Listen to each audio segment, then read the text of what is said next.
right. Well, I'm going to go ahead and start with my commentary today. And it's something that I'm thinking about more and more as we see the change in the Democratic Party post-Trump. So I've come to realize that no amount of electoral maneuvering is going to create a Democratic Party that's really going to carry out the best interests of workers in this country. And nothing made that more abundantly clear for me than what happened to the party post 2016.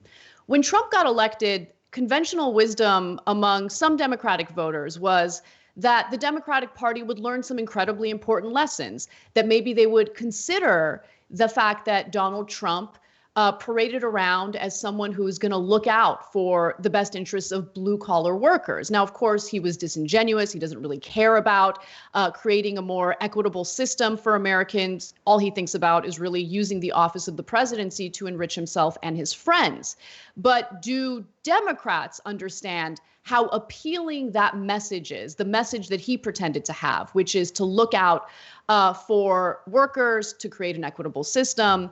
And the truth is they didn't learn a lesson because they made a very specific political calculation post-Trump. The Democratic leadership has calculated that it makes more sense to side with a small sliver of the Republican Party that finds Donald Trump gross, that finds Donald Trump a threat to our democratic process.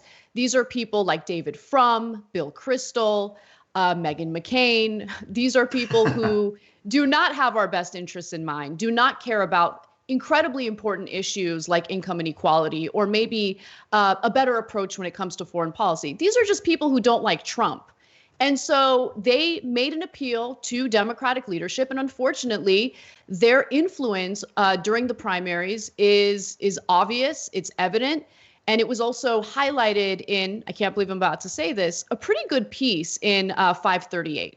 So I'm going to give you a few excerpts from that piece, and then I'm going to tell you guys what I think probably makes the most sense in this new era of a Democratic Party that has somehow moved even further to the right. So Perry Bacon Jr. at 538 writes, "Never Trumpers are increasingly involved in the Democratic Party and have gradually shifted their tactics in that direction, effectively becoming a never Trump and never Bernie Sanders coalition. And they appear to be having more success shaping their new party than the one that many of them had been associated with for much of their lives."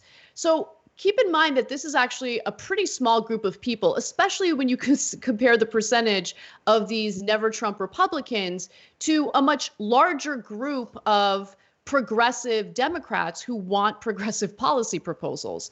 So, for instance, conservatives who really hate Trump probably no longer identify as Republicans. And that's about 11% of Republicans who switched their party affiliation between December of 2015 and March of 2017, according to Pew. Data suggests at most 10% of American voters overall are anti-Trump, but generally lean Republican.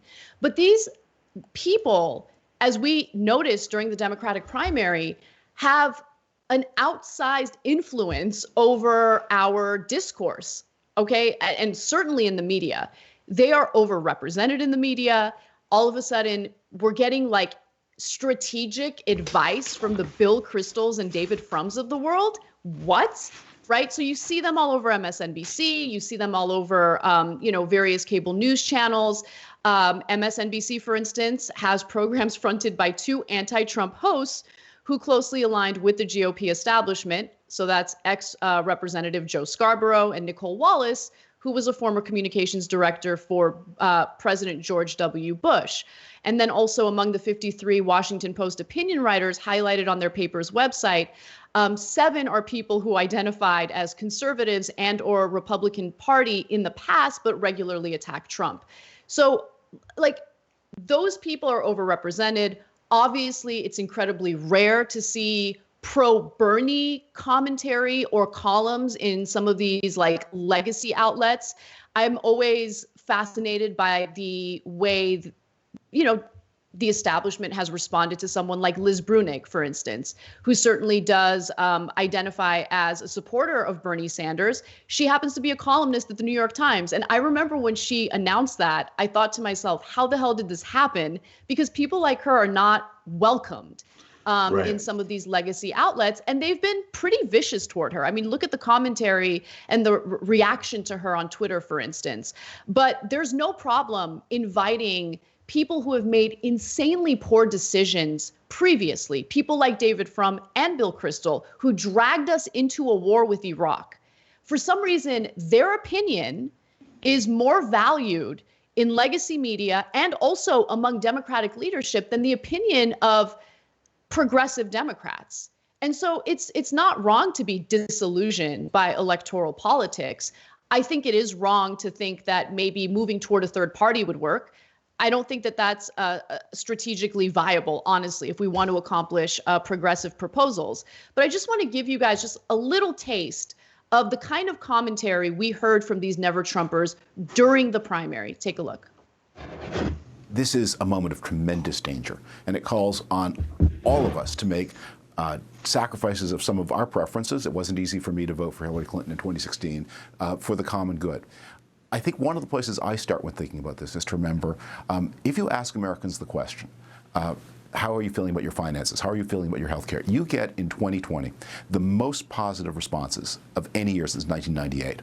While Bernie Sanders speaks to the disaffected, the people who are content with the status quo are stronger than they have been at any time since the late 1990s. Donald Trump will be a tough president to beat. And flipping the Senate and imposing some costs on the Republicans there for protecting Donald Trump, that's going to be even more difficult. If almost anybody else were the incumbent president of the United States right now, Scott Walker, Jeb Bush, Hillary Clinton, that person would be cruising to an easy re-election.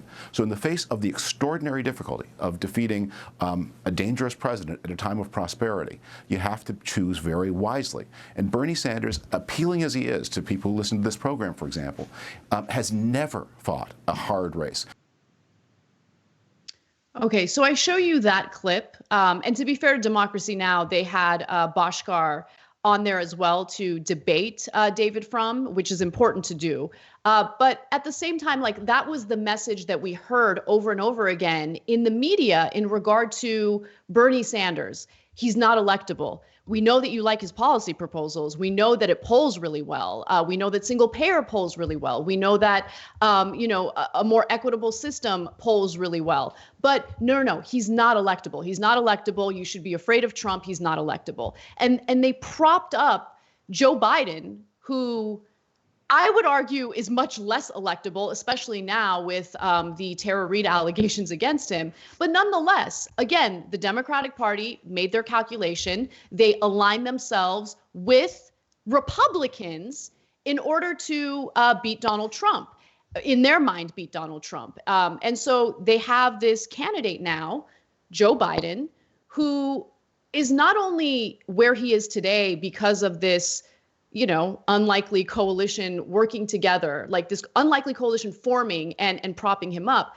This is also going to lead to a candidate who, A, was already pretty conservative, but B, is going to be influenced by the very people who helped him get the nomination. So, for instance, recently, Joe Biden was talking about how he's thinking about naming Republicans in his campaign, or I should say cabinet.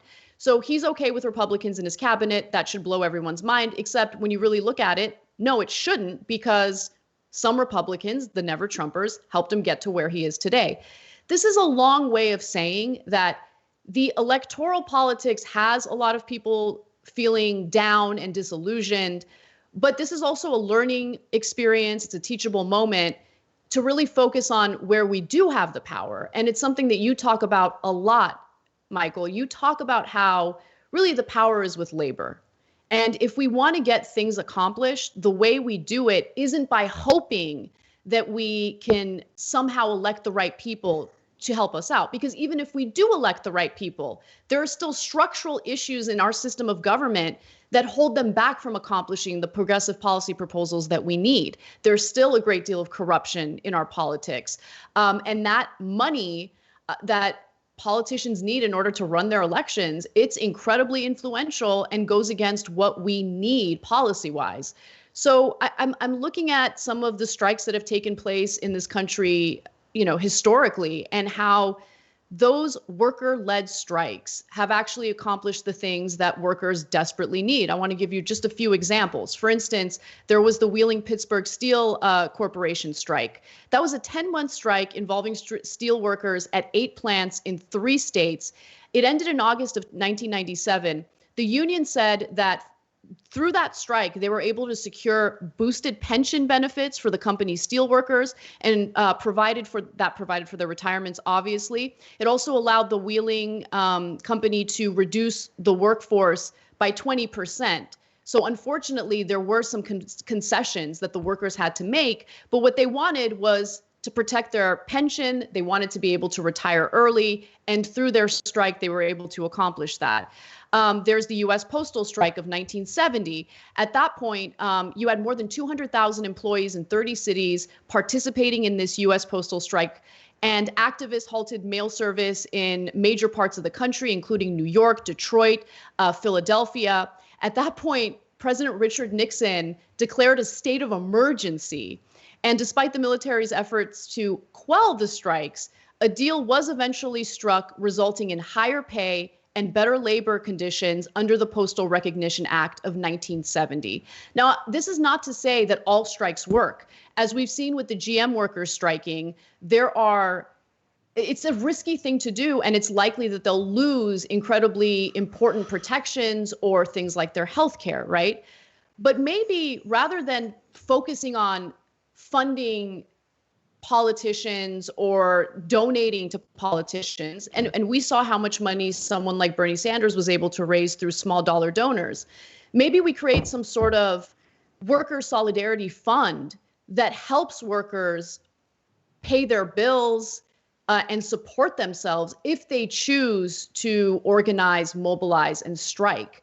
That way, there's some sort of social safety net that progressives create in order to help workers out if they choose to stand up to their employers and fight for something better.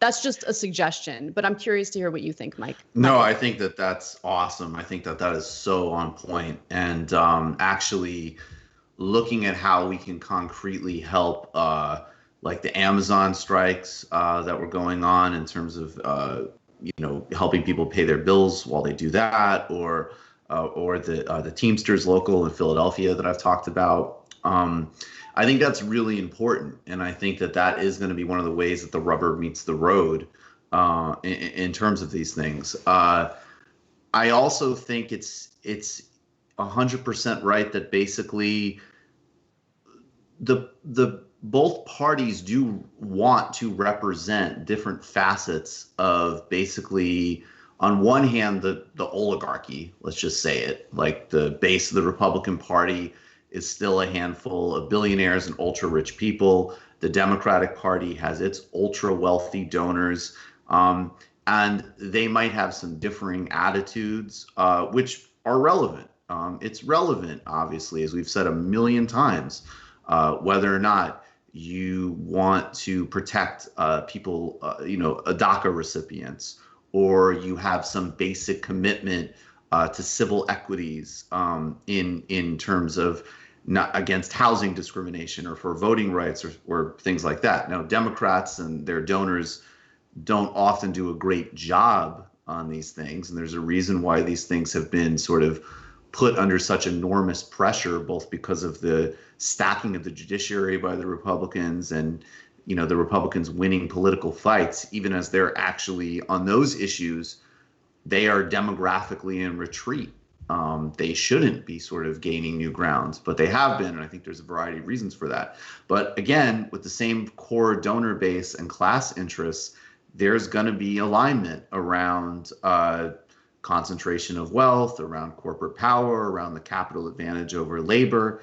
And one of the really disturbing ways that this manifests too, and I think you see this definitely also in Europe, is that the center has a twofold game where it basically says we can understand and we can hear some of the economic problems that people like Bernie Sanders talk about, but fundamentally we can't really do anything, right? Maybe we can, maybe, and probably not, certainly in the United States, do some kind of small moves to ameliorate those trends in terms of inequality and lower living standards.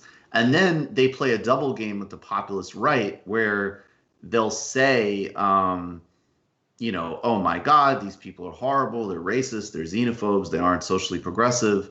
And then on the back end, they'll actually say, okay, and particularly you see this in Europe. I think it's a little bit more complicated in the United States, though we see a fair amount of this in the United States too. Where can we meet you 70% of the way on what your actual migration agenda is, as an example?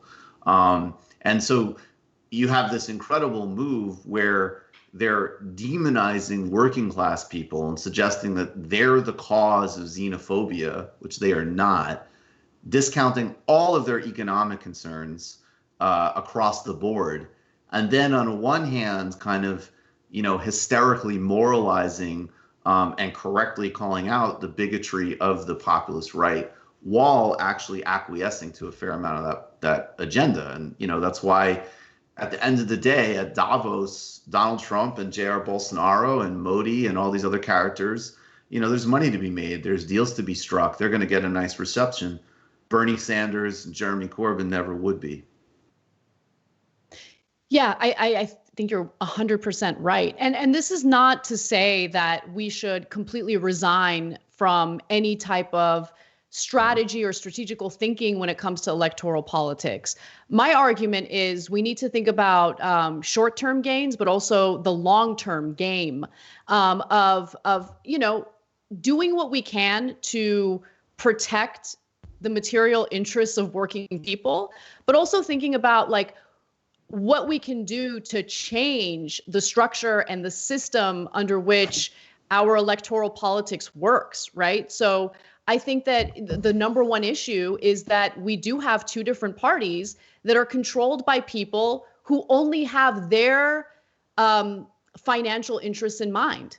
And so you're right in that there are some differences between the two parties. But when it comes to economic policy that has a huge impact on our day-to-day lives, they're very much in agreement with one another, which is why the Democratic establishment will welcome the never Trumper Republicans with welcome arms while flipping off people who have voted as Democrats, but identify more left, people who identify as progressives.